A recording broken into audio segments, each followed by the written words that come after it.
Si hay segunda ola, vamos a tener un problema muy serio, muy serio. Ya lo tenemos al doctor Hernández. Tatianita, Olenquita, pisa tu pelotita. Mejor aprovechemos y tengamos ahorita al doctor Hernández, porque a esta hora espero tener el consejo real de un médico que tiene 40 años de experiencia, que es profesor docente de la Universidad Cayetano Heredia, que trabaja en el Hospital Cayetano Heredia y seguramente también una de las mejores clínicas privadas del Perú, que es la Clínica Americana.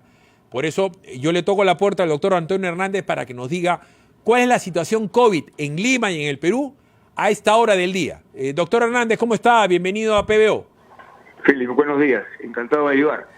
Mira, bueno, no sé si recuerdas que la última semana de noviembre, en una entrevista que me hiciste, mostré mi gran preocupación por lo que parecía que venía una ola de activación muy fuerte. No sé si te acuerdas de eso. Te planteé, te dije que si no se toman las medidas del caso, evidentemente los conglomerados de gente, las reuniones de los muchachos, todas las reuniones que se hicieron en políticas que se hicieron contra el tema de Vizcarra, en fin, todo este tema, y además los bloqueos donde hemos visto por televisión toda la cantidad de personas que acuden en forma desmedida y casi delincuencial a reunirse, a atacar. Entonces, evidentemente eso generó en cualquier persona médica que está metido en el tema de salud temor de que se iba a incrementar tremendamente el conteo de enfermos contagiados con COVID. Y así ha sido. Inclusive te dije, me atreví a decirte que a finales del mes de diciembre, en la quincena de diciembre, iba a empezar una ola de incremento.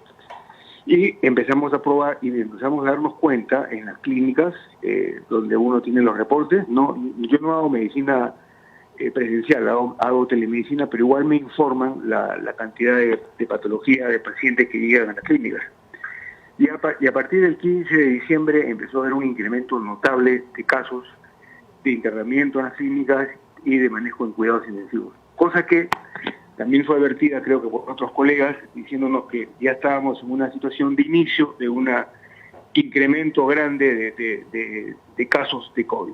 Bueno, estamos ya prácticamente a fines de diciembre y las clínicas de las cuales me han enviado la información, la Clínica Delgado, la Clínica San Felipe, la Clínica Americana, que son clínicas representativas del nivel socioeconómico alto, evidentemente ya están prácticamente topadas y ya no hay camas, ni siquiera camas de UCI.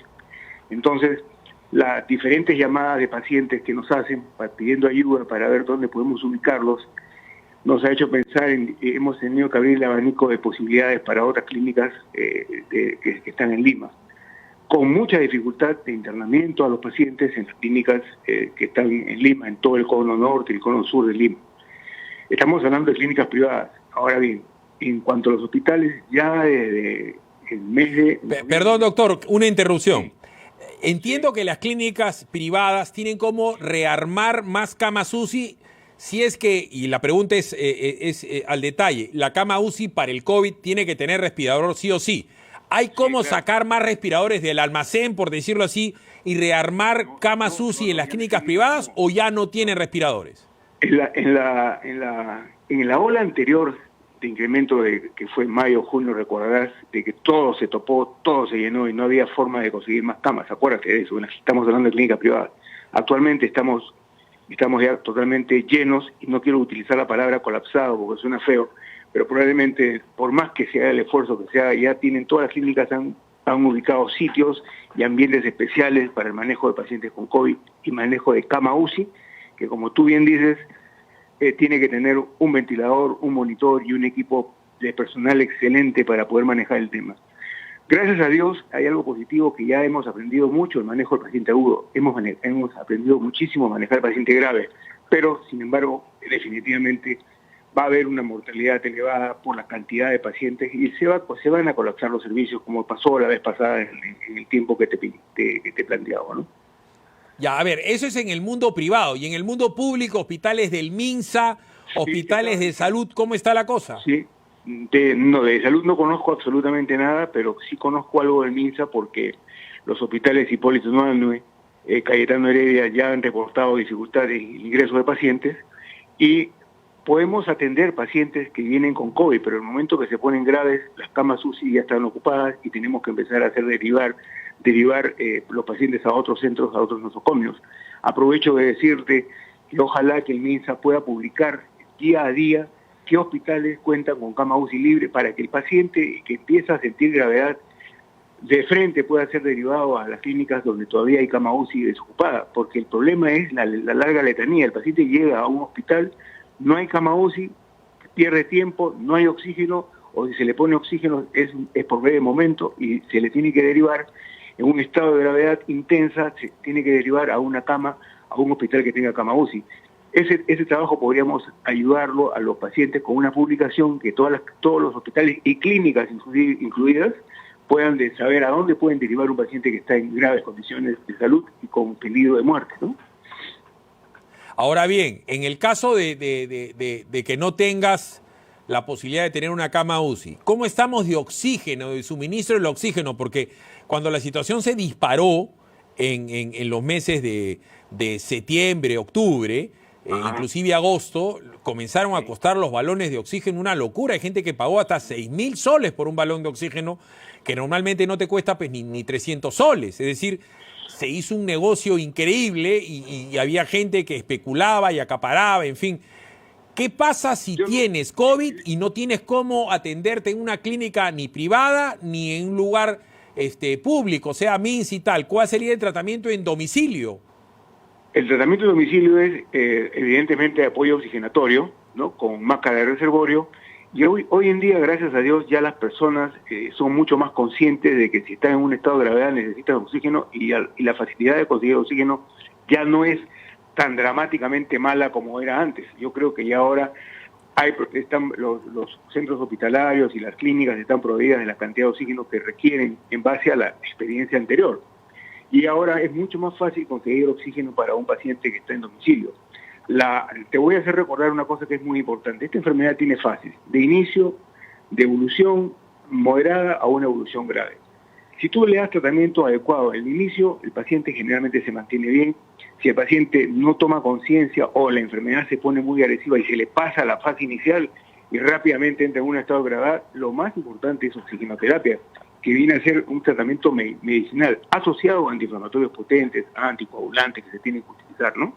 Pero estamos hablando de pacientes graves. Ahora, vamos a tener que ver nuevamente pacientes graves en sus casas, como ya todos los médicos los estamos teniendo, tratando de apoyarlos por telemedicina, haciendo regímenes antiinflamatorios importantes para poder controlar el problema. Pero cuando ya el paciente te das dando cuenta que la saturación que empezaba en 96 está en 95, baja a 94, no baja a 93, no tienes que ser adivino para darte cuenta que ese paciente va en una mala evolución y ese paciente tiene que ser derivado inmediatamente a un centro hospitalario o una clínica privada, dependiendo del caso, ¿no? A ver, entonces, la situación también es esquiva, comprenderá, doctor, así como todo el mundo le toca la puerta al doctor Hernández para que le explique temas. A nosotros, por ser comunicadores o periodistas, pónganlo como quiera, la gente cree que tenemos la respuesta para todo. Hace unos minutitos escuchamos con Tatiana Mangiari los reportes del MINSA que dice que la cantidad de contagiados debe ser 2 millones. Ojalá, decía yo, que estén equivocados y seamos 8 de los 30 millones, porque eso implicaría que habría lugares del Perú, y especialmente los lugares de la gente con menos recursos, que tendrían un efecto meseta o tendrían menos posibilidad de contagiarse, porque si realmente somos 2 millones los contagiados en el Perú, quiere decir que faltan otros 28 en riesgo. ¿Qué cosa se sabe de manera extraoficial? Porque no tenemos pruebas moleculares suficientes como para saber la realidad. ¿Qué cosa opina el cuerpo médico del mundo privado? Que sí puede opinar, porque los del público, si opinan en contra de la señora Mazzetti, los votan. Bueno, yo te voy a decir que los números desde el inicio de esta pandemia desgraciada o maldita, no sé cómo calificarla, que nos ha costado tantas vidas, desde el inicio los números no eran los adecuados, ¿no? Y eso lo veíamos todos los días en los hospitales, en las clínicas, cómo los pacientes fallecían a nivel de Lima y a nivel nacional. Nunca me voy a olvidar los momentos en que mostraba la televisión los pacientes en Iquitos, en la zona del Amazonas, en el norte. Fue una cosa patética de donde veías tú morir personas en los triciclos, en los carros, en las motos, en la calle. Entonces fue una cosa dramáticamente grave. Y en ese momento hicimos una relación matemática porque se hacían solamente pruebas rápidas, que toda la vida hemos dicho eso no sirve para nada, no diagnostica nada, solamente es para un cerco epidemiológico el momento que se requiera después de la situación crítica. Lo que se necesitan son moleculares, pero no se hacían los moleculares en la cantidad que tenían que hacerse, y las rápidas, con el dedito famoso, eran las que hacían y cubrían la posibilidad de un diagnóstico equivocado. Y la relación era fácil, era 3.8. Es decir, si se reportaban 100 casos, multiplícalo por 3.8, eran 300. Entonces, en algún momento dijimos, por los cálculos que se hicieron, inclusive el Colegio Médico también lo publicó y lo dijo, en un momento dado en que estábamos en plena crisis de pandemia, con el incremento de contagiados, se multiplicaba por 3.8 y llegábamos a unas cifras de 85.000, 90.000, que es lo que hasta ahora más o menos manejamos estas cifras, todo el mundo está de acuerdo en que es así. El SINADEF ayudó bastante, el INEI también ayudó bastante para sincerar las cifras. Yo no sé y no entiendo por qué no se dice la verdad, porque si decimos la verdad, las personas van a cuidarse más, porque ¿qué pasa ahorita? Han bajado la guardia. Los chicos entre 15 y 35 años ya van a reuniones, se juntan, se olvidan de la mascarilla, del distanciamiento social, vienen a la casa, está el papá, la mamá, contagian al papá, a la mamá, contagian al abuelo, a la abuela, y las personas se empiezan nuevamente a enfermar y se empieza a activar y se empieza a reactivar la enfermedad. Entonces, yo te diría que 2 millones es poca cantidad. Yo te diría que estamos cercanos a los 3 millones, no tengo cómo probarlo, pero por la cantidad de información que tú vas viendo día a día de las diferentes zonas a nivel nacional, es bien poco probable que hayan solamente 2 millones.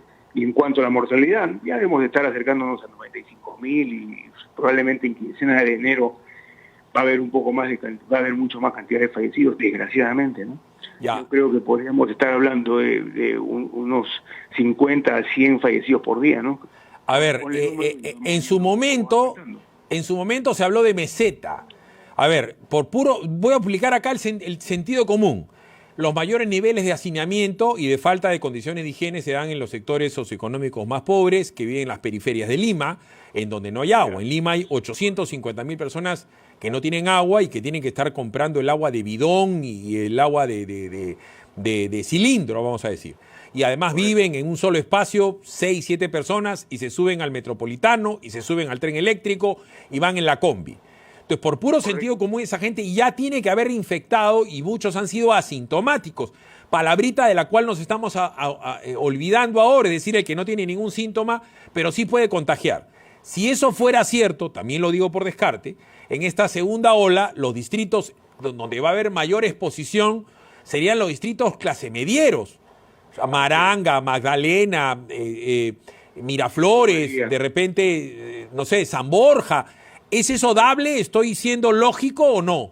Sí, perfectamente, porque la primera ola fueron los conos, y recordarás cómo las personas hacían cola para el banco, hacían cola para el mercado, el tumulto de personas en los mercados, y todo eso no se pudo controlar, a pesar de que ya estábamos en una cuarentena supuestamente muy agresiva, pero las personas no tomaban conciencia de que tenían que hacer las cosas como se las estaban indicando. En gran medida, los conos ya tuvieron una alta incidencia de enfermedad. Eso sí, de todas maneras, se ha visto y se ha constatado y se ha confirmado. Por lo tanto, la ola va a venir ¿a dónde? A donde la gente joven está llevando el virus. ¿Y quiénes son? Las zonas, como tú bien dices, de clase media. Y definitivamente la semana pasada, al día domingo anterior, el domingo pasado, ya empezaron a incrementarse los casos COVID en los niveles socioeconómicos altos.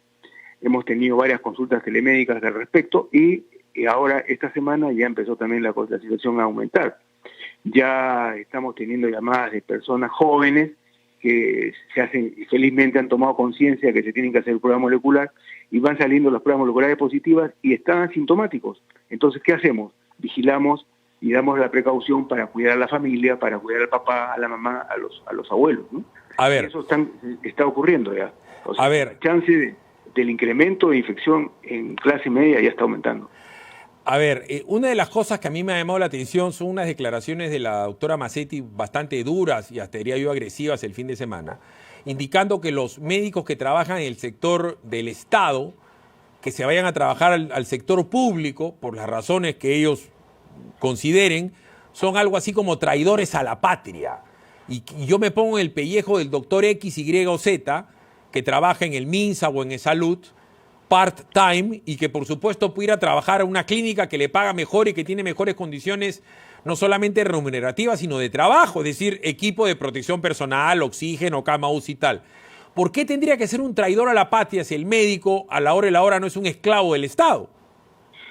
Yo diría que hay una percepción equivocada, porque muchos médicos jóvenes que están trabajando en cama, en hospitalización de UCI, cumplen su horario de aproximadamente 12 horas y muchos de ellos en forma, yo te diría que sacrificada, tienen que ir a cumplir una misma labor en una zona privada, en una clínica privada, porque definitivamente lo que les pagan a los médicos jóvenes que están en el tema de UCI y en los temas de hospitalización de COVID no es una remuneración adecuada para una persona que quiere vivir normalmente. Entonces es normal, es recontraentendible que hagan un part-time de trabajo en cumpliendo su labor en un hospital, y por qué no pueden cumplir su labor en una clínica para completar su estipendio que les permita vivir en forma decente. Más aún que están en riesgo, ¿ya? Y eso no se llama traición a la patria, al contrario, es al revés. Yo diría que son héroes, porque están trabajando desmedidamente todo el día, inclusive descansando solamente por horas y cumpliendo una labor encomiable. Yo creo que la ministra debe haberse referido a otro tema, no creo que sea esto. Bueno, a ver, yo voy a extrapolar, como dicen los intelectuales que no son muy inteligentes. Estamos en este momento viviendo una situación de un conflicto agroindustrial gravísimo, ¿no? La gente gana X y quiere ganar 50% más. Me estoy refiriendo a gente, seres humanos, independientemente y si tengan razón o no, me refiero a los trabajadores agrarios. Quieren ganar 50% más y ellos declaran, es inadmisible, aceptaríamos mínimo 30% más. Y quieren dar una ley en la cual se les aumente el sueldo mínimo vital. Entonces yo me pregunto, y digo esto con respeto, ¿no? Un médico, y yo siempre aclaro, mi mamá es enfermera, de tal manera que yo tengo pues una inclinación, vamos a decir, familiar a defender a las enfermeras, y tengo muchos tíos como el doctor Hernández, entonces tengo una inclinación a defender a los médicos. Pero digo, ¿quién tiene una labor más complicada? El médico, para llegar a ser médico, que estudia 10 años de su vida y que arriesga su vida, en este caso creo que es evidente, en una epidemia, o una persona que es muy buena cortando uvas o arándanos. Digo esto porque si extrapolamos lo que está pasando, ustedes los médicos tendrían derecho a bloquear las carreteras del Perú o las carreteras de Lima, agarrar adoquines del piso y médicos, enfermeras auxiliares, o sea, el doctor Hernández, las enfermeras del Cayetano, y agarrar a pedradas a la policía exigiendo que se derogue una ley, la ley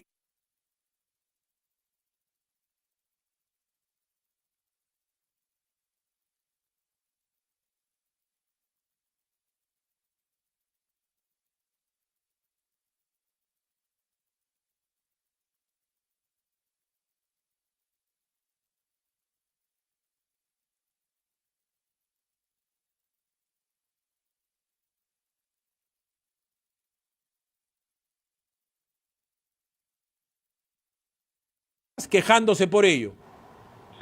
No te olvides que ya tenemos 260 médicos fallecidos. Nosotros somos, el gremio médico el gremio médico y el personal de salud son héroes. Y si me corta la voz es porque estoy emocionado. Son héroes, han dado la vida.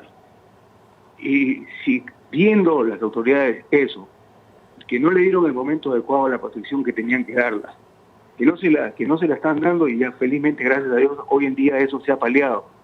Pero me vengas a decir tú que no somos héroes, por supuesto que no somos héroes, y héroes de la verdad. Entonces, esos sentimientos encontrados que se generan cuando el médico, por la Federación Médica, el Colegio Médico, y sobre todo la Federación Médica, que ha hecho una labor muy, muy importante, de esos ir en forma grupal frente al Ministerio a pedir que por favor le paguen a los CAS, a los médicos que tengan una mejor remuneración.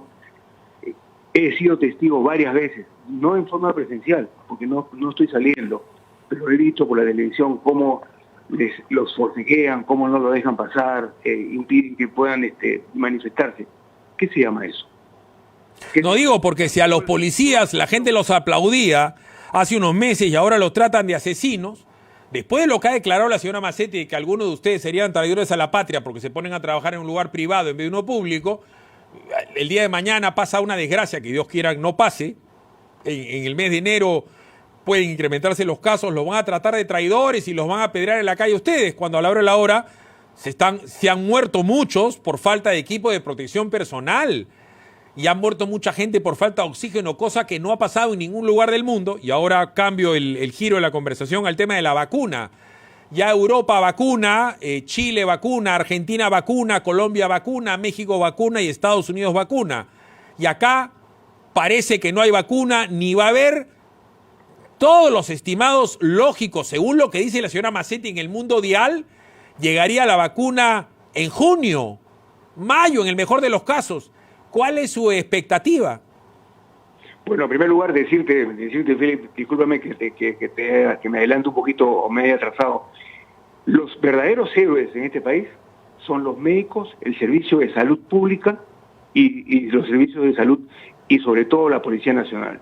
No te olvides que eso es muy importante recalcarlo, porque nosotros vamos, cuando tenemos un paciente que está grave, ¿dónde vamos? A buscar a un médico. Cuando nos están asaltando, ¿dónde vamos? A buscar a un policía. Entonces yo creo que los policías merecen todo el respeto y todo el reconocimiento de la sociedad. El gran problema es que toda la situación se ha generado una situación política de la cual yo no soy un experto en tema político, por lo tanto no te puedo explicar en mi forma de pensar. Pero en cuanto al tema de las vacunas, evidentemente ha habido un mal manejo del asunto. Yo he tenido la posibilidad de conversar con muchas personas que están envueltas en el asunto de los comités de vacunación, y la primera pregunta que me dice, ¿cómo es posible que gente tan preparada, porque son brillantes, no hayan podido lograr? Y la respuesta es que no les han hecho caso, no les han hecho caso. Desde agosto del año pasado, de agosto de este año, ya estaban haciendo las tratativas y ni siquiera los ministros de salud en esos momentos recibían al comando de la vacuna. Y cuando ya nos hemos dado cuenta por informaciones internacionales de que el Perú no tiene vacunas, la gente ha puesto el dedo en la llaga, ha dicho, ¿cómo? ¿Cómo es posible que pase esto? ¿Quién es el culpable? ¿Quiénes son los culpables? Bueno, en realidad, si tú quieres comprarte un carro y no das una inicial, no te van a entregar el carro. Si tú quieres que te den vacunas, pues paga la parte inicial, el down payment, y te van a poner la vacuna. Y si no tienes cómo manejar cadena de frío, bueno, compras cadena de frío y si no la alquilas. Y hay... o compras las vacunas que no necesitan frío, como ha pasado, perdón doctor que lo interrumpa, sí, en Israel, que son 9 millones de israelíes y tienen 30 millones de vacunas, o como en Chile, que son 18 millones de chilenos y ya tienen el triple de vacunas. Todos han comprado todo lo que se podía comprar y ya está.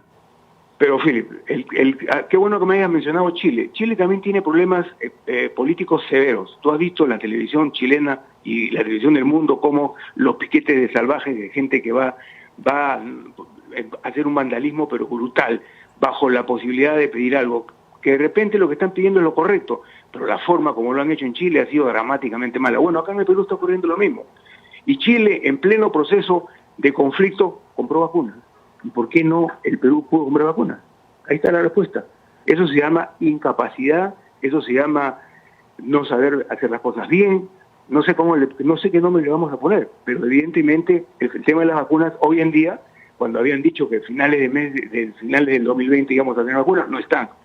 Y ahora se están programando vacunas que probablemente, si Dios quiere y Dios es grande y nos ayuda, en las conversaciones que se están llevando a cabo con las entidades mundiales del tema de la vacuna, quizás en junio.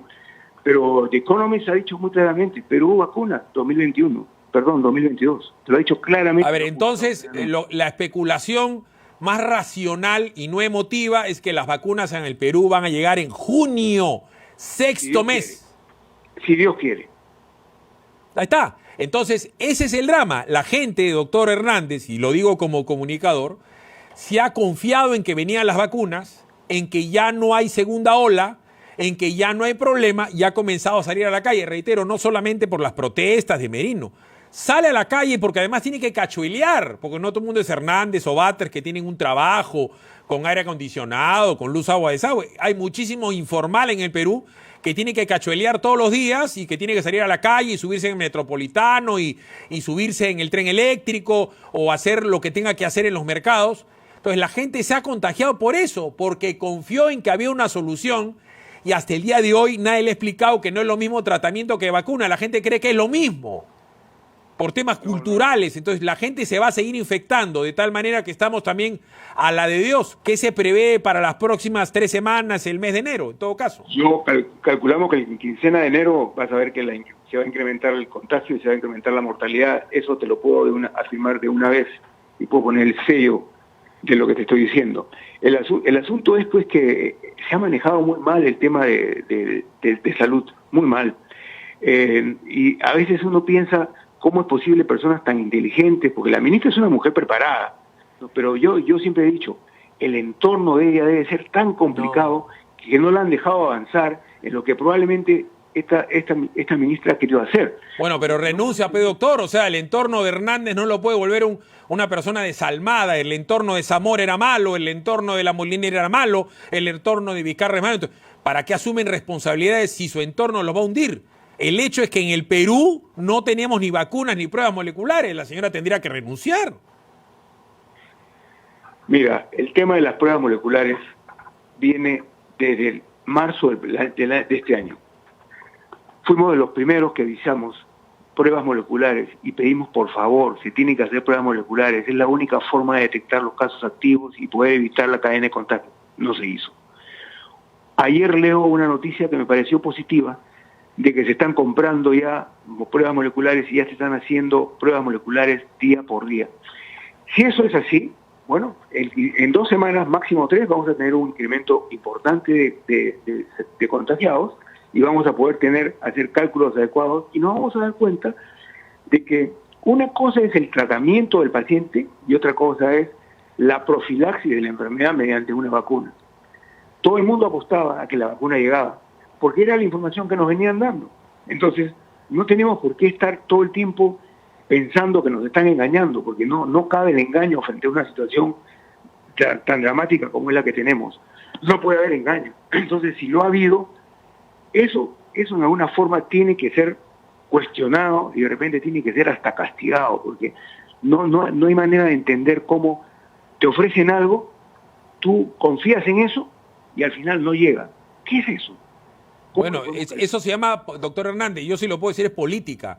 La destrucción del estado de las cosas, la destrucción del sistema no solamente económico, sino sanitario, para discutir absolutamente todo. Por eso es que estamos buscando un cambio de constitución, por eso es que la gente está desesperada, saliendo a buscar chamba a la calle, porque nadie es suicida, pues nadie se mece un micro para contagiarse, pero la gente también ha creído en este gobierno y en los medios de comunicación que han apoyado al gobierno de Sagasti y al gobierno de Vizcarra, que ha tenido un apoyo ciclopio, porque en combates por Willax, en el programa de Beto Ortiz, es el único lugar donde le han dado espacio a médicos como usted, como el doctor Hernández, como el doctor Neira, como el doctor Vallejos, médicos serios que decían esto no va bien y no va a ir bien por falta de pruebas moleculares y por falta de camas UCI.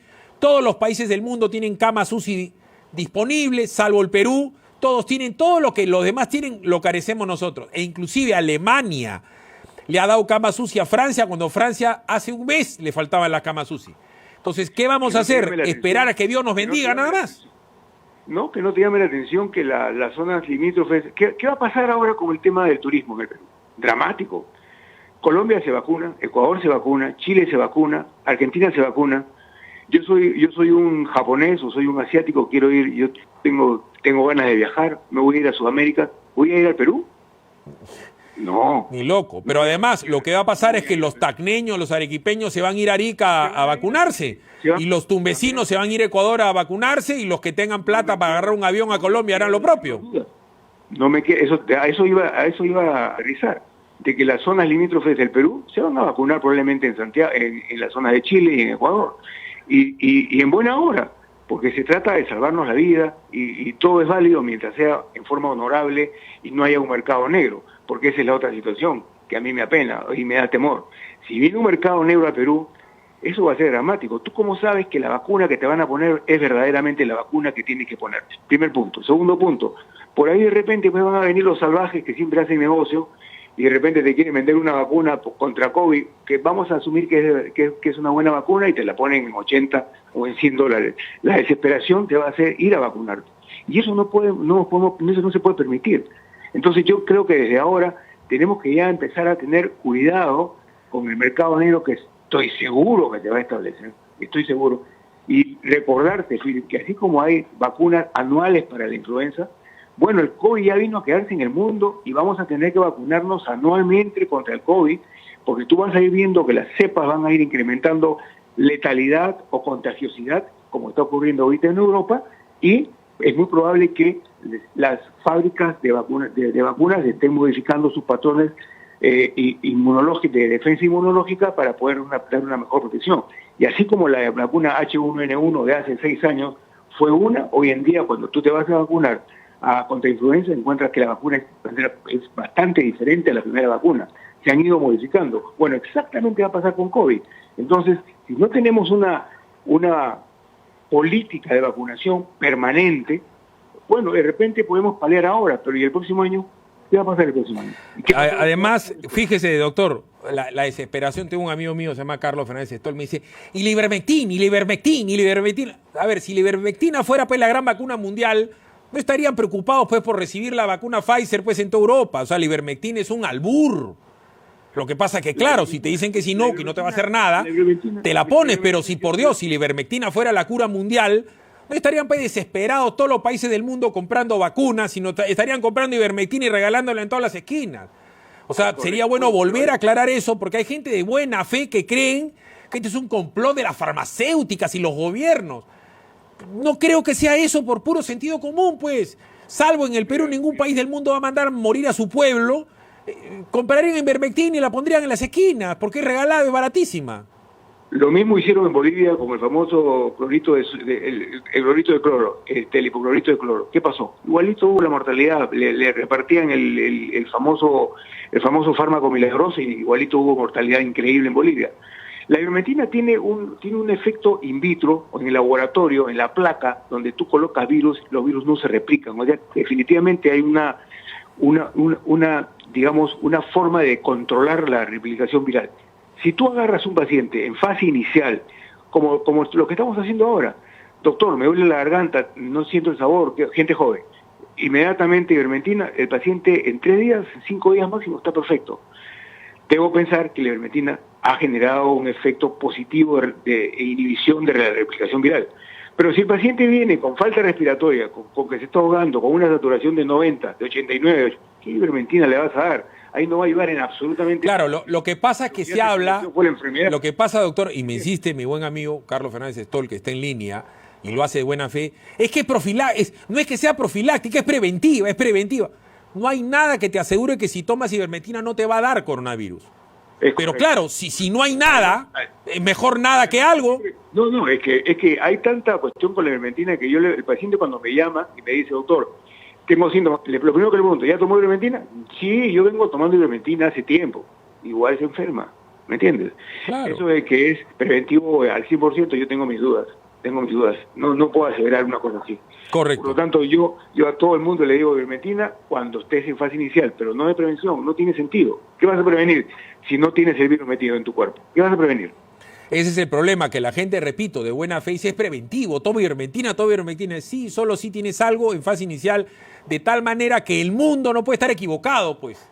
Si no, no estaría pues AstraZeneca, no estaría Pfizer en lo que está, ni en fin, ninguna prueba, sino a todo el mundo le darían ivermectina mañana, tarde y noche, y no te daría, y cuando te da, le pones más ivermectina y solucionó el problema. Pues entonces, la ivermectina sería mejor que la vacuna porque es un tratamiento vacuna en sí, y no es el caso, pues. No confundir, no hay que confundir.